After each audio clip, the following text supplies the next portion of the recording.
I'm Amy, sex educator, sex and relationship coach, and co-owner of PurePleasureShop.com. I'm April, VP of the cutting-edge sex toy company Hot Octopus, and I dedicate my life to the business of sex.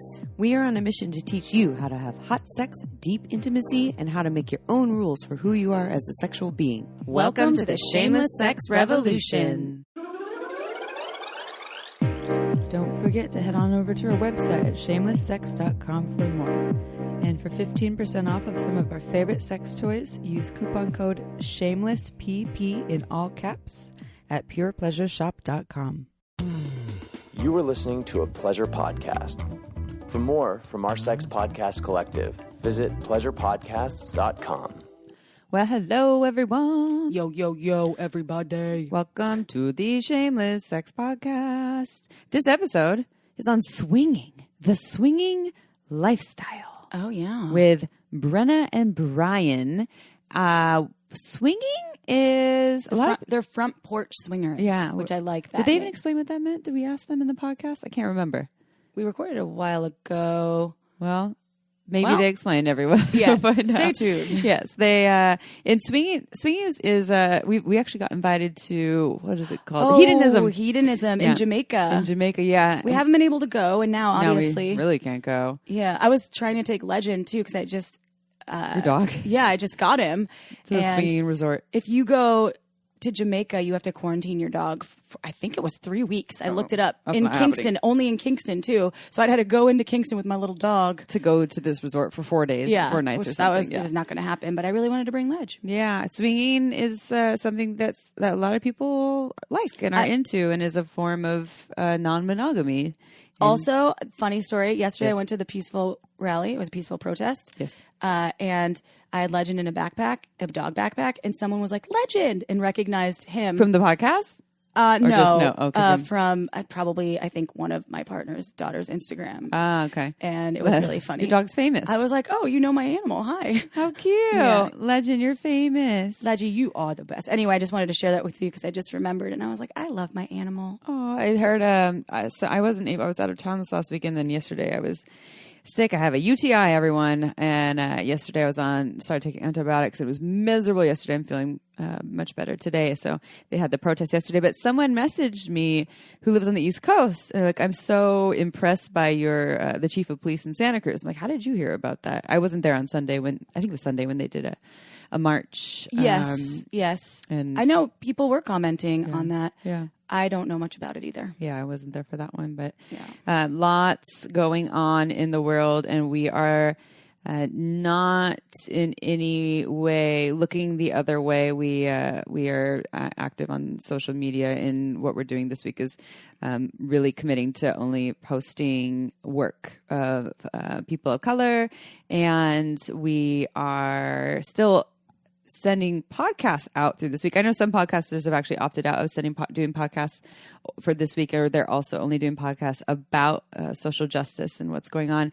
And we had decided, I think, in the beginning of coronavirus stuff, that while we have a stance and opinions, and we're sharing them on certain outlets, we also want to provide a place too for people to still go and learn about sex and sexuality. And so I think I just want to comment on that if for some folks are listening and wondering maybe why we're not commenting or doing a whole episode on what's going on this week, that we are still wanting to share the message of sex positivity, which someone made a really interesting comment today that I haven't really dissected. They're in our podcast family. It's Sunny Megatron.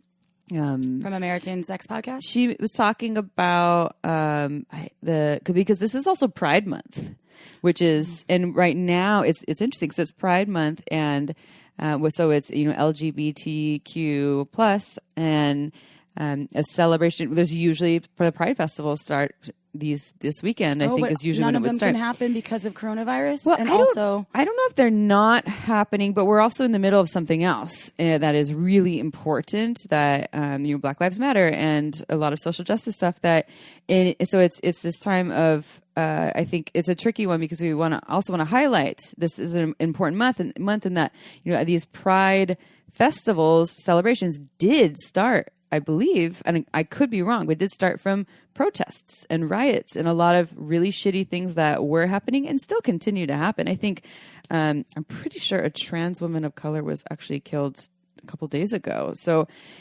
want to just bring all these things into the picture that we are, God, coronavirus, and then we have social justice and Black Lives Matter and a lot of this stuff that's been going on for a long time. And then there's also this Pride Month too. And so there's just a lot to take into account here.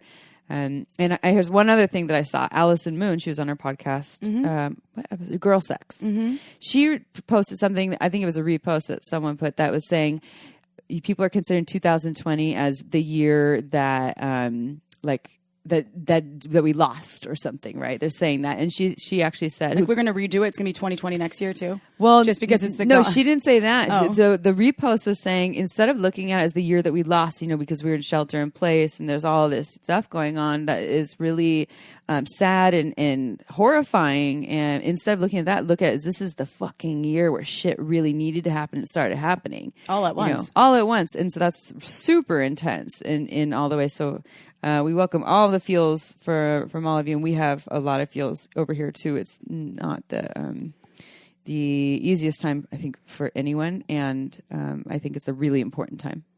What's happening right now? Yes, and we won't use our podcast to be political because we know that people come for sex advice and information. We just want you all to know that we are sending out love and positivity and equality for everyone. We might be political on Instagram, though.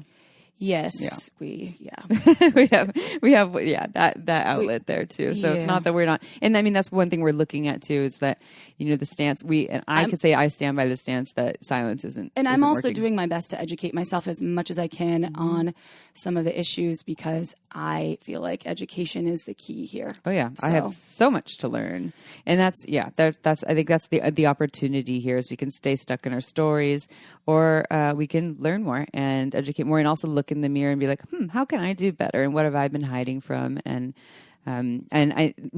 social justice is one of them also with what's happening with coronavirus and a lot of the other things happening in the world.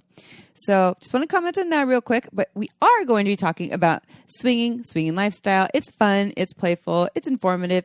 Might make you want to go and try the swinging lifestyle. Maybe you're already in it. Maybe you just want to learn about non-monogamy as well, or maybe you'll learn some things that will apply to monogamy, because when we learn about non-monogamy, a lot of it is applicable to monogamous relationships as well. So stay tuned.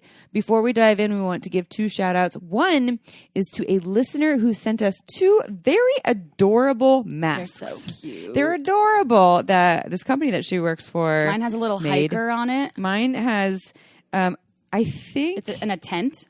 So adorable. Mine yours has a man's crotch. I know. I like that. And so his head right there. Oh, hey. Ooh, and I think he's fishing. I'm going to wear that mask out and about. Really cute. And the colors are beautiful. He's fishing. So this company is actually a bike company. It's a bike packing company. It's, let's see, can I say this right? Oveja Negra Bike Packing. That's OVEJANEGRA, bikepacking.com. And they do all kinds of things like bike products, and they also make masks in there, and they're only $14. And if you want a really cute mask, go check it out, and you can order from them. And thank you, listener. We will post some photos on IG of us wearing our super adorable masks. Another shout out to our favorite yoga studio that is not open right now, but they are open online. This is hotsourceyogastudio.com. Nicole is one of our favorite teachers. She's amazing. She's inspirational. She's also a life coach. She is a badass teacher. She also teaches an online 200-hour Pilates training and does online yoga trainings. And there's just online daily classes, Pilates and yoga. It's been saving my life during these times. We can't wait until the studio opens again in person. Someday soon. But if you want to know what we're talking about, go to hotsourceyogastudio.com. You can take the classes. You can take a training or two. Maybe even if you're not in Santa Cruz. Yeah. Even if you're not in Santa Cruz. Wherever you are. I wanted to just say one last thing. I just share a semi-funny story before we do the sex question, the bio. So I went to the beach the day before yesterday. It was very nice. We just went alone to the beach. I haven't gone alone to the beach in a while. And I went to Little's. What about Perry? I brought Perry. Oh. Perry came with me. And I I don't know. So this person might be listening now. I don't know if I got hit on, but it's like someone odds are was you did. talking to me, and my dog, the Perry, having a cute dog is kind of like the opener where they're like, hey, your dog. Yeah. And where'd you get, what's your dog's name? And all these things. And so we were talking, and in my mind, I was like, wait, are we flirting right now? I haven't flirted or been hit on. And I think when people say hit on, they think it's like aggressive, right? This person wasn't coming on strong, like, hey, they were vibing. talking. Yeah, they were vibing. They were super nice, and it was fun to talk to them. I was enjoying it. In my mind, I was like, I haven't really just like talked to a stranger, let alone someone that might be flirting with me in a while. Probably, I feel like when we go to trade shows, we get hit on all the time, but those aren't happening anymore. And so here's just the funny part. I was talking and getting to know this person, was really enjoying it, but then I started getting in my head like, wait. I don't know. Am I doing this right? Like, and then I kind of wanted to go. I'm like, and then the tide was coming up. I was like, wait, how do I like end this without seeming awkward? But also like, can I can just go. You can just go. You just say, nice to see you. Bye. So at any rate, this is what happened. This is what's funny. Is to me it's funny because I feel like I turned into like an awkward 20-year-old who kind of forgot how to like flirt or something. Yeah, you're out of practice. And the tide was coming, like, oh, okay, yeah, the tide's coming, we're gonna go. And I stood up, and then he stood up, and I was like, oh, you're going too? And he's like, oh, well, we're not going together. No, I guess I'll just walk that way. So he was walking up with me, and I was like, oh, okay, so we're walking out together, which is totally fine. And again, I really enjoyed this person's energy, and so as we walked up the hill, and then we were talking a little bit more on the top of the hill, my car was over here, and he was like, I'm going to go put this in the garbage can. I was like, okay, well, we're going to go. Perry and I was like, oh, okay, well, it's nice to meet you. And this is where I got awkward. I was like, yeah, it's nice to meet you. So I have a partner. And so it was really nice to meet you. I haven't talked to anyone like this in a long time, and it felt really good. I have a podcast. Do you want to listen to my podcast? Here's a card. It's just like, so, wow. It's just so silly. Like, so I just felt like, oh, great game, Amy. He was ready to go, and you're like, no, listen to my podcast. No, he was, I think, and he was like, he's like, so I wasn't hitting on you or anything. And I was like, well, okay, maybe you're not hitting on me, but like, we're definitely like flirting a little bit, but I just made it awkward. And he was fine. He listened to the podcast and said some nice things like, oh, your partner's a really lucky guy or something. And I was like, oh, that's sweet. Listen to the podcast. You'll get to hear all kinds of things about my personal life and April's. And so I just want to share that. If anyone else is feeling a little out of practice and flirting right now, I feel you. I think that these times make I got hit on, and I had my mask on. I was very confused when I took my dog for a walk the other day. Green eyes. He was far away. You're cute, though. How did he even know? You got a hot little body, good energy radiating out of you. I just thought that was really funny, and I was like, "Oh, I have a mask on, but thanks." He's like, "Do you have a Facebook?" I'm like, Did you give him a podcast card? I didn't have one. I was walking my dog. I don't take anything with me. Oh, you should give him a podcast card next time. And I think I said, yes, I have a Facebook. My name's Amy Baldwin. Thanks a lot. I'm just kidding. And then he's like, well, maybe that is her. My She was social wearing security a mask. number. Don't give away my social security number now, Chip. Okay. Just want to share that with you. Awkward, out of practice. And if you're listening, person that was talking to me, I really appreciate you. You're awesome. Amy. Yeah, and that person was very sweet. And relatable. Yeah. And if he was hitting on me, he was doing it, and he did a great job. Like, he was You've always been really good at friendly. not shaming people whenever you've been hit on. Like, I remember one time we were walking down Santa Cruz, this is years ago, and I think a homeless man came up to us because he had like a shopping cart. So maybe I shouldn't make assumptions, I assumed. And he was like, "You looking good to you." And you're like, "Oh, thank you. How are you doing?" And I was like, "Okay." And then he was like asking, I think, for your number. I don't even know. He asked for something. And then you were like, no, but thank you for trying. And the effort was really great. I was like, that was really nice. Because some people get really aggressive. I've been with girls, women, let's say, and they get upset like, ugh. And I've never been one of those people either to shame people for hitting on you. It's flattering. And I'm always trying to pass that message on to people as well out there. Like when I've had girlfriends with them and they get all kind of aggressive about getting hit on. I'm like, you be thankful and you can say thank you. I'm flattered. And if they do it in a way, if they're getting hit on in a way where they're like, yeah, baby, your tits look good, things like that, then I won't be like, oh, thank you. It'd be more like, yeah, I didn't like ask, when the guys picked me up at the, like, physically picked me up. Yeah. No, on the dance floor. At the dance floor at that club we were at that one time. Without getting consent. And you got mad. You were like, put her down. Yeah. I was like, why do people just want to pick me up? I was like, spin me around. Yeah, this happens to you often. I wasn't thankful for that. No. But I'm saying when people are graciously, like that person that you met. I think what happens is a lot of folks, they have this thing like, who are you to hit on me, right? Yeah. You're someone who, maybe they're, unattractive to you, or you're like you're saying, they're pushing a shopping cart around, but they're still nice about it and still like, hey, you're really beautiful. But I think what a lot of people do is more like, you shouldn't be hitting on me. And for me, it's not like, I'm just like, it doesn't. There is nothing. Your appearance, your status, all that. As long as you're friendly, I take it as a compliment. But if you are crossing my boundaries, then I'm not going to necessarily be nice. But otherwise, I'm like, oh well, that's you know who come in aggressive on me, or when I get hit on by like cis women. Oh really? Yes. Cis women, when they hit on you? I get hit on by cis women, and a lot. You do? I do. I'm serious. And this podcast is not about this. It's just interesting tangent because the other day I was at a quote unquote gathering, right? Not a party. I don't know how many people were there. And this girl came in hot, and I was just like, whoa. She's like, do you have a boyfriend, girlfriend? And I was like, no. Yeah. I mean, yes. I said, yes. I'm just, what's going on? And then she was like, you are just so hot. You don't know what I would do to you. Ooh. I was like, oh, shit. And then she was clearly drunk, but so I wasn't engaging too much. But then she kept coming next to me because I was laying out because I was at a pool party. I mean, it was a blow up pool, one of those pools. Like a doughboy? Or no, like a kiddie like pool? Like a kiddie pool. I wasn't in the kiddie pool. A kiddie pool party. I went to a pool party. No, like 5 or 6 people could fit in it. I didn't go in. But she came in hot, so I was in my bikini laying out because it was nice. And then she just kept coming up to me and asked me questions. And about my boobs and like things like this. Yeah, so that would be... It was aggressive, but she was friends with someone there, so I didn't want to hate. But I was like, I gotta go to the bathroom. I was like, any penis owner or vulva owner that came to me and like, you don't know the things I would do to you. That crosses my boundaries a little bit. Like, okay,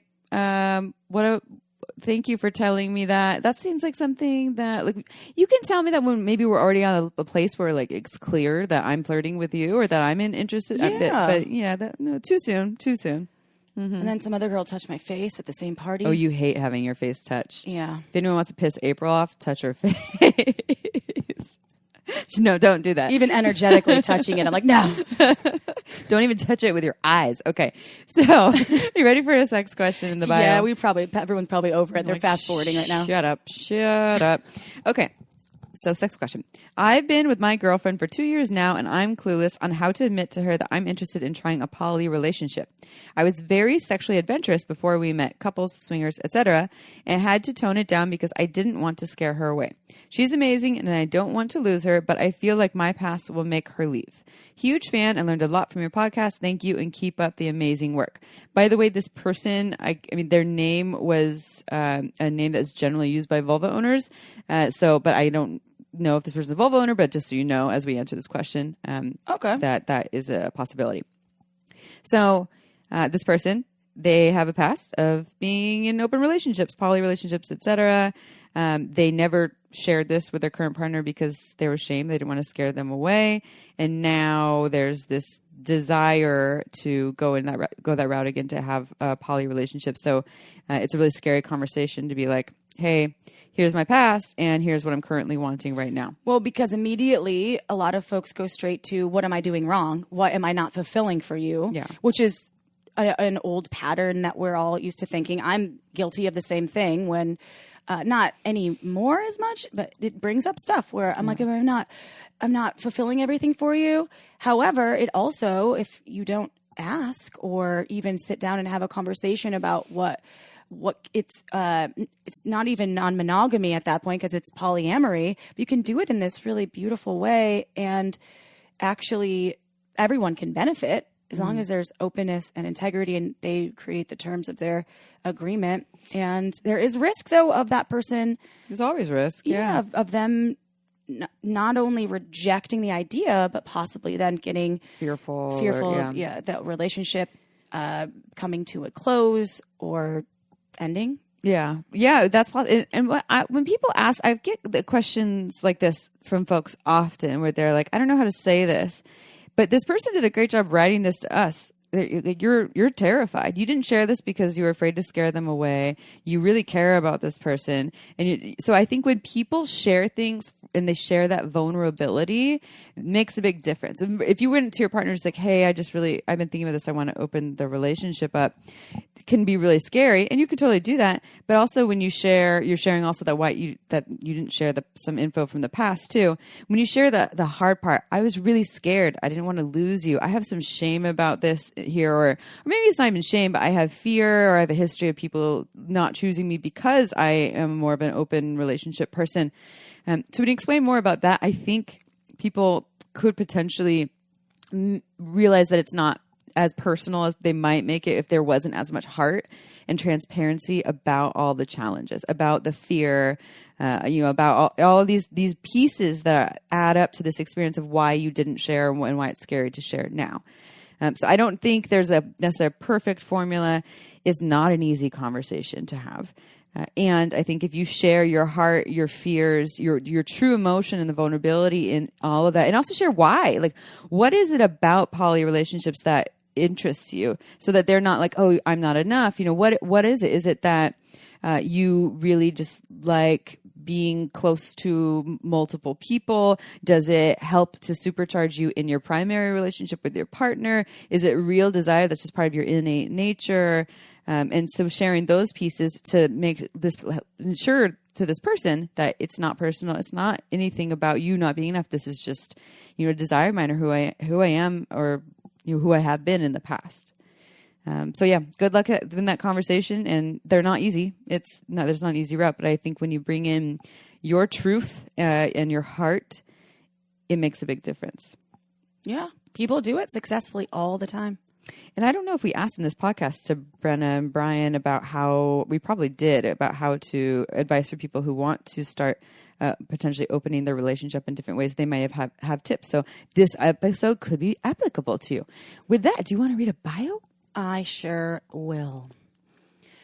Brenna and Brian are the hosts of the sex-positive podcast Front Porch Swingers, where they chronicle their real-life adventures on consensual non-monogamy. They've shared their passion for the swinging lifestyle in many formats, including countless lifestyle podcasts, online publication, Hustler magazine, and sex education platforms. Their YouTube channel, also called Front Porch Swingers, Front Porch Swingers, provides resources on everything from sex toy recommendations to basics of swinging. Brenna and Brian share their work with two goals in mind: to normalize the non-monogamous lifestyle and to encourage you to seek out sex on your terms. To learn more, visit frontporchswingers.com. I think it's Brenna too. I said Brenna. I heard Brianna. Oh, really? Yeah, it's cool though. That's cool. Brenna and Brian. That's fine. Did I say it wrong? I'm pretty sure. I'm sorry. Brenna and Brian are listening right now. And they're like, it's Brenna. It's Brenna. Yeah, Brenna and Brian. That's cool. What's the website again? Frontporchswingers.com. All right. Are you ready for the podcast? Yeah.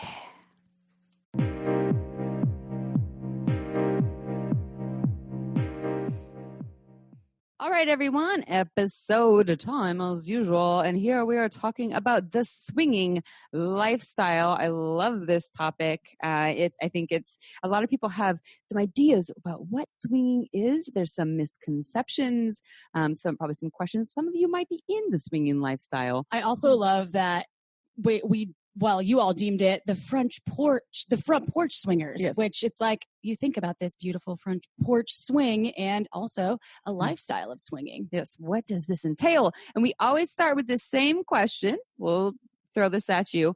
Tell us about how you got to be where you are today, both in the swinging lifestyle. You have a podcast on this and non-monogamy. Tell us your story. Sure. So both Brian and myself spent a lot of time, in, I would call, unfulfilling relationships before this. We have a few failed marriages between us. And, we kind of just kept doing the same thing over and over again, expecting different results, which, as everyone can tell you, doesn't work. And so it was really interesting. We actually found each other about 2.5 years ago. And it was under the guise, I guess, of being in a BDSM relationship. It was something we both wanted, and we were both at a point in our lives where we were like, we're not going to do the norm anymore. We're not going to continue to enter into these same relationships. And so we started in a BDSM type dynamic with each other, not expecting it to be anything super serious, and fell in love with each other. And it changed our lives in so many ways. And within 6 months, we were talking about the option of non-monogamy and what that might look like for us. And we kind of never looked back. It's been a roller coaster in the best possible way. And then probably 6 months after we started swinging, we started our podcast, Front Porch Swingers, and have just really, our passion has truly become sharing our knowledge of the lifestyle with other people. I think it's sometimes, as you mentioned, a very misunderstood lifestyle, and one that can be very, very beautiful for people if it's done right. And so we have dedicated our lives to that, and it's been amazing.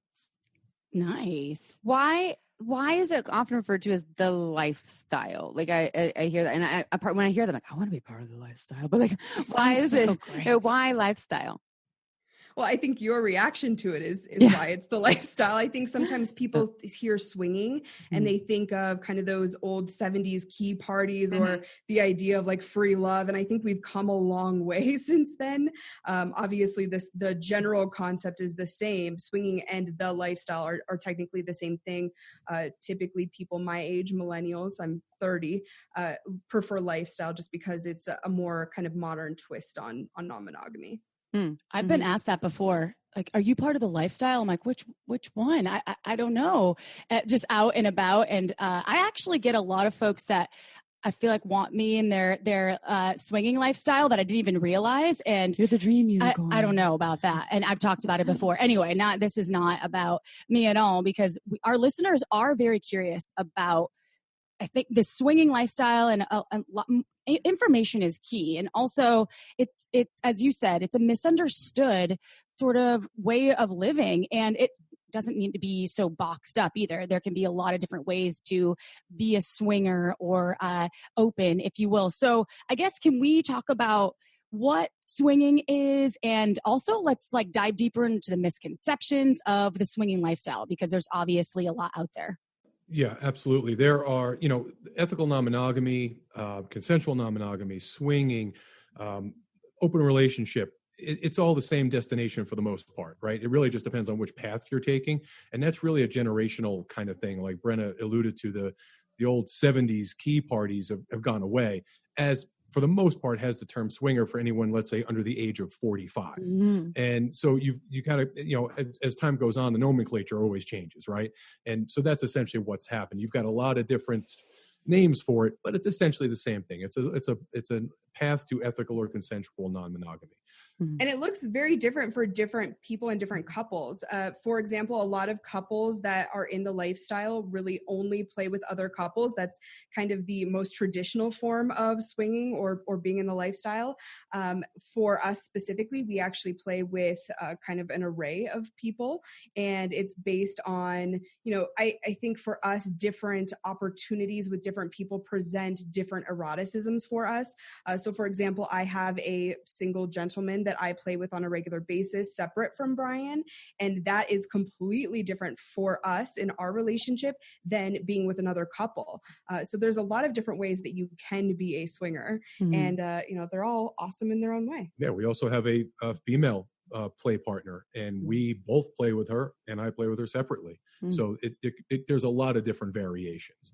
And I think one of the biggest misconceptions, it's something that, when I look at our personal swinging journey that I would love to talk about today, is the idea of that indiscriminate sex is kind of the key or the core of the swinging lifestyle. And for the vast majority of people that are non-monogamous, that's not the case. They want some level of connectedness. They want to be friends with the people that they're playing with. You'll often find that people in the swinging lifestyle play with the same people regularly. And the main reason for that is because they want a deeper connection. Basically, they want something between indiscriminate sex and a polyamorous relationship. They're looking for that gray area in between those two things, because it brings typically a better sexual connection and a higher heightened level of trust as well. Yeah, we say it all the time. Our closest friends are a lot of times people we've played with, but we also just have dinner with them too, or go to a concert, just like any vanilla couple would. So it's almost like community and like deep connection to this extended family where you're spending time together. Yes, there's sex and flirtation that can be involved, but it's bigger and beyond that. It sounds fucking awesome. And it's about communicating with all of your people that you choose to play with, I'm assuming. And in your partnership, it's a lot of being honest and open about what's happening, or I don't want to make any assumptions. Is that kind of the case? Absolutely. I would also say it's about a different level of understanding. So Brian and I are both out to people in our lives who are monogamous. And while they support us, they don't have the same level of understanding of our relationship as our lifestyle friends. And I think that that's what makes the connection between, like, for example, us and our couple friends that we have played with in the past. Yes, there is that sexual connection. Yes, we find them attractive, but we can also sit and talk about shared experiences in a way that we have never been able to do with our friends that are not in the lifestyle. So yeah, I mean, the community part of it is huge and very important. Is that why you started the podcast? Did you start the podcast to sort of give folks more insight into the community and the lifestyle in general? Or is it for anyone that's curious, or is it for folks that are in the lifestyle? Or I'm just wondering, because I want to know more. I'm sorry. It actually started out really more as a cathartic thing. We were so excited about what we were doing and the opportunities that the lifestyle brought us that we just wanted to share it. And as time went on, very quickly, we realized just how much we enjoyed it and how important it was to us, how passionate we were about it. And so we pretty early on decided it was going to be our main focus at some point. It's what we were going to do. That, and we live in a fairly rural area, and sometimes it felt like we were off on this little island. And so we wanted to feel that connectedness with listeners. We obviously didn't think it would turn into what it's turned into, but just that idea of, sharing our story and hoping that people would reach back out with theirs, which has obviously happened, and it's been really kind of therapeutic for both of us. I love that. So people who are listening and they're like, why do people choose non-monogamy or the swinging lifestyle or what are the benefits for couples who choose that? And why do they choose that? I think, so back to a misconception, I think a lot of people assume that you get into the swinging lifestyle to fix something that's wrong in your relationship or to fill a void that exists within a relationship, especially from a sexual aspect. I think, 99 out of 100 lifestylers would tell you that it's actually the polar opposite. They have amazing sex lives. They have so much connectedness and trust with their partner. And that's why they can be completely open and honest with each other about their desires. And I know that was the case for us. This was the first relationship I had ever been in where I would tell Brian things and he would have this look on his face of either eagerness or interest rather than judgment.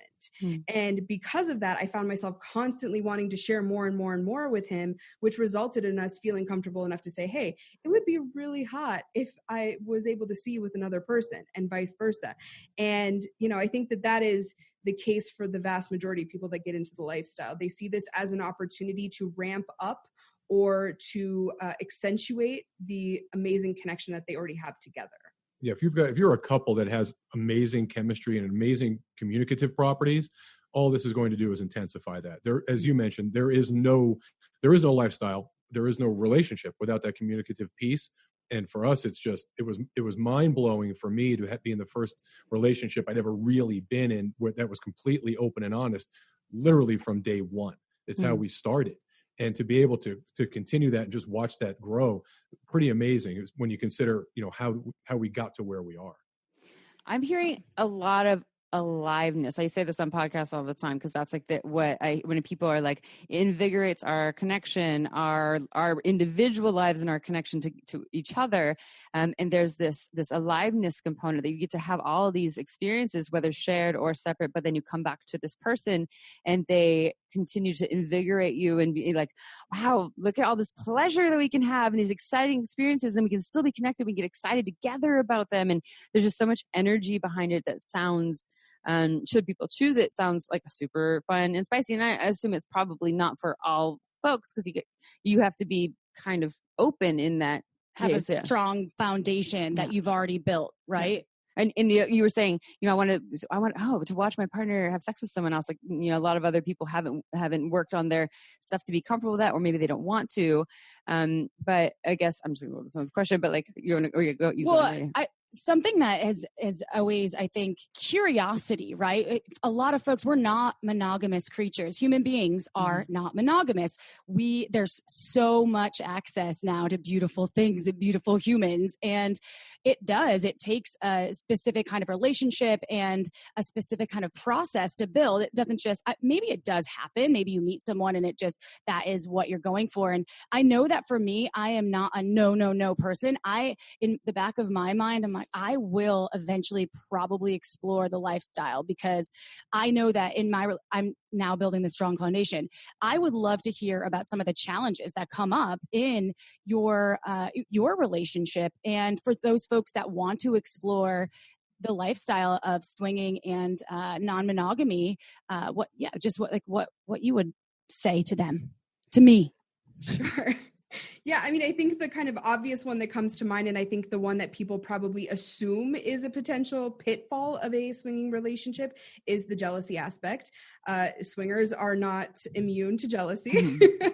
And it's definitely something that we've had to have a lot of conversations in our relationship about. Brian is maybe unique in that he doesn't really experience jealousy. It's not an emotion. You're one of those. Wow. That he has. And on the flip side, I would not call myself a jealous person, but I certainly experience jealousy. And so we've had to have a lot of conversations about empathy when it comes to that. For example, we were out with a single female that we have both played with. She's a lovely woman and we have a great friendship with her. And we played and then we had dinner and we were walking to the car in ice, and she and I were both wearing stiletto heels, and Brian grabbed both of our hands to walk us to the car. And it was the first time I'd ever seen him holding hands with another woman. And that gave me this weird gut check moment of like, wait a second, this doesn't make sense because I'm okay with you having sex with someone else, but that feels more intimate to me. And explaining that to him in a way that doesn't feel like I'm blaming him or that I am somehow, shaming him. It takes work. And I definitely had to be very careful about my language, about the way that I approached it. And I think that's the difference between a successful lifestyle couple and a non-successful one, is how you compartmentalize that jealousy and then communicate it to your partner in a respectful and constructive way rather than an angry way. So I think that's probably the obvious one. What would you say? Yeah, for sure. Again, as Brenna alluded to, I don't really have a jealous bone in my body. It's just not an emotion I possess. So I don't get the same feelings as most people would in what would, I guess, be considered a jealous moment. And because of that, I think, is why I did what I did when I grabbed our friend's hand and Brenna's hand without even giving a thought to, well, certainly she's not going to be upset by this. I mean, she just watched me have sex with this woman for a couple of hours. In fact, she set it up because it was my birthday. So happy birthday to you. Yeah. Why would I consider that to be a problem? So it's one of those things I also have to work on and just make sure that, we don't have a lot of boundaries when it comes to our play at this point. We have some. Safety obviously is the most important and it's paramount. Outside of some of the basics, there's not too much that we're not okay with, but it's that type of thing you just have to be cognizant of. So no matter how long you've been in the lifestyle, no matter how seasoned you are, you still have to be, pay attention to the cues of your partner. there's a lot of jealousy in a relationship. Maybe swinging or non-monogamy won't work, or it's something that to sort of work out before you choose the lifestyle. Well, it's like knowing how you work with it. It's not saying I'm not going to feel this. It's how do you react to it? How do you talk about it? How do you work with it? You don't ignore a feeling or a fear or an insecurity. It's like you go into it in a way that's loving without pointing fingers. I mean, I know like some super poly folks that experience a whole bunch of jealousy, but they know how to feel it and to look at it and to communicate it lovingly without saying you're doing something wrong, you're bad. And, one thing that's interesting to me, so we were talking about this, that a lot of the idea that humans aren't innately monogamous. And what I'd like to open up to our listeners, we're not telling you to go into non-monogamy. We're not telling you to go be a swinger. And in fact, I personally, this is my personal belief, the idea of monogamy, I feel like not everyone, a lot of people have a different opinion of what that means. Is monogamy that you meet someone and that you're with them forever? Is monogamy that you meet someone and then for the whole time that you're in a relationship or marriage that you don't hook up with anyone else? Is monogamy that you're not attracted to anyone else, which is kind of impossible, honestly, if you put that in there. But, the other things are more about boundaries and negotiations. And I do know people that I believe are much more geared towards monogamy. It doesn't mean that they're not attracted to other people, but they're completely okay with not, engaging with them. And maybe for them, that's just like part of who they are. They're very dedicated to their partners. Maybe sex isn't that important. Or maybe it's just, they have other ways to feel alive and sex isn't a part of that. So I just want to invite our listeners to just define monogamy as you see fit, and to know that your definition might not be someone else's definition. And I do believe that the majority of people are not monogamous in the way where they meet the perfect person at 20 and they're with them till they're 80, and that's the only person they ever want to touch. And some people might be that way, but most folks will have a moment where they desire other, whether they act it or not. And that's all about negotiation and boundaries with their partners. I don't know if you two have anything you want to add to that piece there, my long-winded speech. No, many of our listeners are people who are in monogamous relationships, but they are curious about how to be honest with their partners about their desires. Now, their desires may not be swinging. They're listening to us because they want a more open dialogue with their partner about what sex can look like. And we receive so many questions about that. And the whole idea of it is that vulnerability of being honest with your partner is really difficult, especially if it's not a habit that you've created in your relationship. If you've gone years without having conversations about sex, the first few times are going to be awkward. Or like all the times for like 6 months. You're like, we're figuring this out. Mm-hmm. Yeah, but it's that idea of like someone has to start the process, or it's never going to get better. And that's something that we talk to a lot of monogamous couples about. Just because you're not looking to be non-monogamous doesn't mean you can't ask for additional things in your sex life. We hear from a lot of vanilla monogamous folks that email us basically about communication, that they listen to us because it's helped their communication within their relationship. They don't have necessarily, like Brenna said, any desire to go the route of ethical non-monogamy, but what they do get from listening to us is the capacity to be able to talk to one another openly without any judgment, which is a big deal for us. Okay, time for a quick break. This podcast was made possible by Uberlube. It's a luxurious silicone lubricant that enhances sex and intimacy. We receive emails from listeners who have tried Uberlube, and the feedback is unanimous. We never knew lube could be this good. It's also less likely to throw off the pH than most other lubes, and there are thousands of doctors recommending Uberlube to their patients, whether they want to make their hot sex even hotter or for folks experiencing dryness. Uberlube is without a doubt my favorite lube. It has no flavor, no scent, and feels absolutely amazing on my body. And it isn't just for sex. I use it to tame my hair frizzies, to prevent chafing, and I even put some in my mouth before an oral sex session. Totally ups my blowjob game. Oh, and the bottle, it's beautiful. It looks like a cosmetic product, so I just leave it out on my nightstand, totally shamelessly.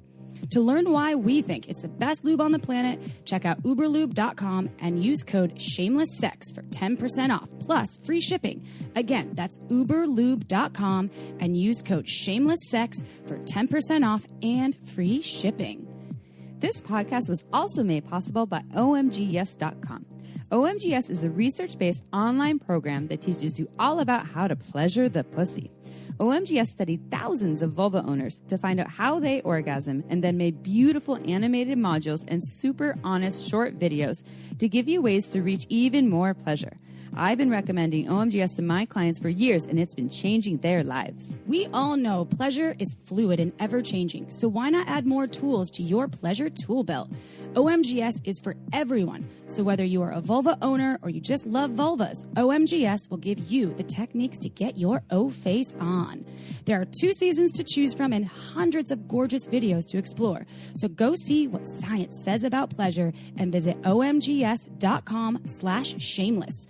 That's omgs.com/shameless to get $5 off your OMGS access. Again, omgs.com/shameless. Go check it out. Now back to the show. Our listeners love tips, tricks, kind of the essential, the hacks to what it would take to do or start something in, especially to fire up their sex lives. And swinging is, I know for a lot of folks out there, they're curious and would love some tips and tricks for if they want to pursue or start getting into the lifestyle. What would you say would be some tips for them?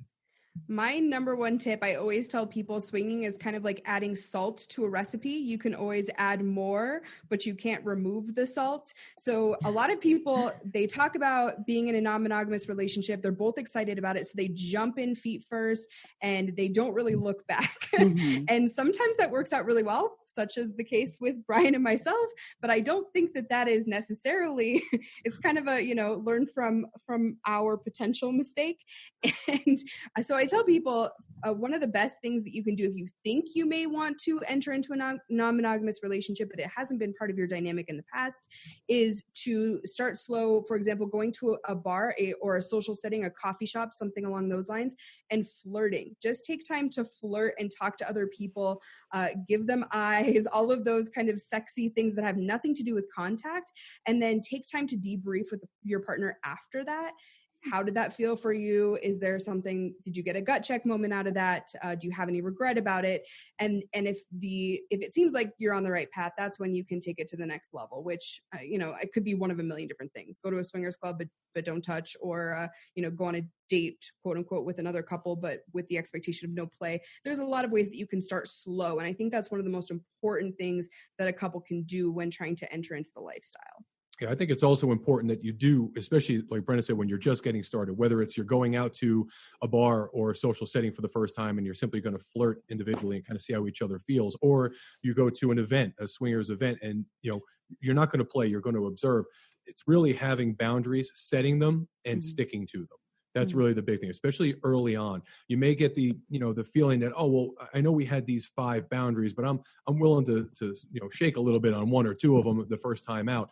You don't want to do that. Now that the energy's flowing and everything's feeling sexy, not a good idea. Yeah, it sounds great in theory until, you jump in hip deep and you see your partner naked with someone else. You can't undo that. So, the idea of that may be really, really hot, but until some folks actually experience it, you're never really going to know until it's over. And like Brenna said, you can't remove the salt. So taking it slow and really having a cogent conversation about what those boundaries are, being honest. What do you really not want to see? What do you want to see? And then following through with that. And then afterwards, again, like Brenna said, debrief, and then maybe you adjust those boundaries accordingly as you move forward. But definitely starting out slowly, which sounds crazy coming from us because we did jump in hip deep and never look back. You need a safe word or something, right? You have to be like, if it gets too crazy for one of, that's what I would probably want. Like, Amy, we're not together, but if we were, come quick. Like, I need, banana hammock. When you're in it, you're like, banana hammock, and like, we gotta go. We gotta go do some repair. I'd imagine, now we have to aftercare.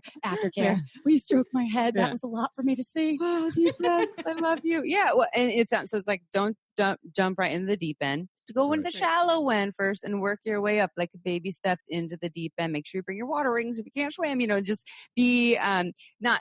I guess cautious isn't the word, but being considerate, being intentional, and it sounds like there's just a lot of collaboration, like teamwork in this, right? There's like sometimes with certain forms of non-monogamy, and there's like radical anarchy or relationship anarchy, that's what it's called, where it's more like a little bit free for all-ish, like no rules and things like that. It sounds like when we're talking about swinging, it's more like, relationship kind of comes first. We work together. We honor this. We talk through everything. And that in turn, it kind of serves to make us stronger and more connected versus like it's just a self-serving thing, which I fucking love. I think it's beautiful. Yeah. We're like go ahead. Yeah, what'd you say? Team. You've got to have that teamwork, because also you're dealing, if you're going to engage with other couples, you're also dealing with two other people additionally from yourselves. So there's a potentiality for really interrupting that relationship if you don't have your stuff together. Mm-hmm. Yeah, everyone all kind of has to work together and be considerate. So I want to talk about female empowerment here. I think a lot of folks might think that that the vulva owner is kind of just doing it for like objectification or to keep up with their male partner. And I'm curious what your ideas are on the role of female empowerment in the swinging lifestyle. I think so. That is definitely a misconception of the lifestyle, that it's all men, the men steering the ship. About half of the female halves of the couples are actually the one that bring it up in a normal swinging dynamic. Obviously, in a same-sex relationship, you understand what I'm saying. Half the time it's the vulva owner bringing that conversation up the first time, which is amazing. And I think it totally breaks down a lot of the stigmas having to do with sexual desire and a need for multiple partners or desire for multiple partners. And along with that, I think that you see the ways that females in the lifestyle are empowered in so many different ways. So for example, I will never forget the first time we went to a swingers club. It was in a different state and I was so excited to go. And I went into the restroom at one point and all of the women in there are helping fix each other's hair and fix each other's outfits and telling each other how gorgeous they look. And it was just this community of women all being so wonderful to each other. And I think that, granted, I think the stereotypical view of women as catty has been broken down in so many different ways, which is fantastic. But seeing it so blatantly obvious that these women wanted to support each other was pretty beautiful. And it was something I wasn't expecting out of the lifestyle at all. And it's been reinforced over and over again through interactions, through, women being kind of like the quote unquote, horrible term, but wingmen for each other and just that constant support that you see. And then I think the other part of it is the body positivity that goes along with the lifestyle. I think some people have this view from the outside that swingers all have these amazing bodies and are all size 2s. And when you get into the lifestyle, you see that there are so many different places for every type of body to be and to feel comfortable. You go to a swingers club and you'll see every possible size there. And as somebody who has struggled with certain body image issues in the past, it's been incredibly cathartic to see that. It's shed a lot of insecurities for me, which I certainly was not expecting as a byproduct of being in the lifestyle, but it's been really wonderful for me personally. It's pretty amazing to watch how Brenna has kind of evolved as we've gotten in the lifestyle and continue to move through the lifestyle, not just when we're in the lifestyle with friends, but outside of that, her, just her personality, right? She's got much more confidence in groups, feels much better about herself, whatever the situation may be. She's absolutely the first person to start a conversation if we're in the room with a bunch of lifestyle folks, particularly, always the life of the party. So there's a lot of positives that go along with it. And I get to sit back and watch. I tell people all the time, I am not the boss of me. I am in charge of nothing. So when it comes to the lifestyle, He's joking. I pretty much just go where I'm told and I'm just there on time. That's basically how it works. So Have you heard of Wednesday Martin's book Untrue before? She actually has a podcast now, which is called True Sex and Wild Love. Oh, good job! But she wrote a book called Untrue, which is kind of like the vulva owning version of Sex at Dawn. So it's a little bit anthropological. And anyways, she talks about in these studies, in long-term relationships, often it's actually in heterosexual relationships is actually the woman that is desiring more newness, more creative connection. And it's not more doesn't necessarily mean other partners, but they're like, I want more. I know there's more out there. And then the penis owning partners, like, they're fine being comfortable. And that the vulva owner is usually the one that, not usually, but more often than not, is the one that either initiates the conversation or has the desire for that. And so I think that that's just another misconception, that women don't like sex, or women don't like sex as much as men, and they don't like flirting and sexual connection and variety and newness, when in fact they might actually like it a little bit more, statistically speaking. Yeah, Brenna is the one that started the conversation of getting into the lifestyle. She initiated that. High five, Brenna. Way to go, Brenna. So if people want to listen to your podcast, Front Porch Swingers, and if they want to find you social media or any of your plugs, can you tell our listeners? Because I know that we'll have folks out there that would love to listen to you more and also find you on all the things.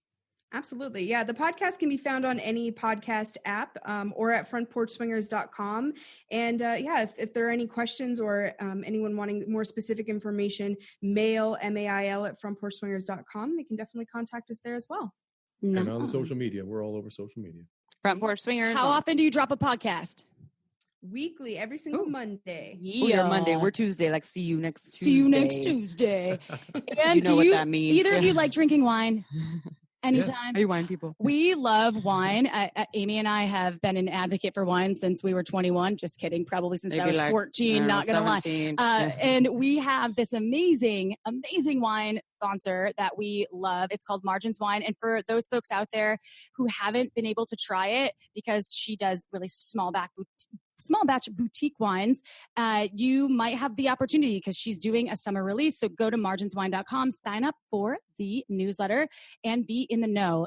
You will love it, I hope, as much as Amy and I do. It's summertime, yo. And if y'all want a discount, if you use code shameless sex, I believe, or shameless 10, you get 10% off of 3 bottles or more. And if you want 6 bottles, you get 15% off of shameless 15, and if or you want shameless 55 bottles, Amy will personally deliver them. I'm just kidding. Even I if keep you throwing live that out there. Even if you live in Montana. Yeah, Montana. Bozeman, not Montana. Amy's going to come and do that. Yeah. And I really appreciate both of you joining us for the show. I love learning more about things that I am always curious to know and need more information on. I know our listeners will value it. So thank you too for just taking the time to be with us. We appreciate you. And the work that you do. Yeah. Thanks so much for having us. We really appreciate it. We do. Thank you very much. You're awesome. All right, y'all, check out Front Porch Swingers. I know I will. And we'll see you next Tuesday and maybe next Friday. Who knows? We might just pop up on Instagram all the time. We love you, shameless sex revolutionaries. Ciao for now. Don't forget to head on over to our website at shamelesssex.com for more. And for 15% off of some of our favorite sex toys, use coupon code SHAMELESSPP in all caps at purepleasureshop.com.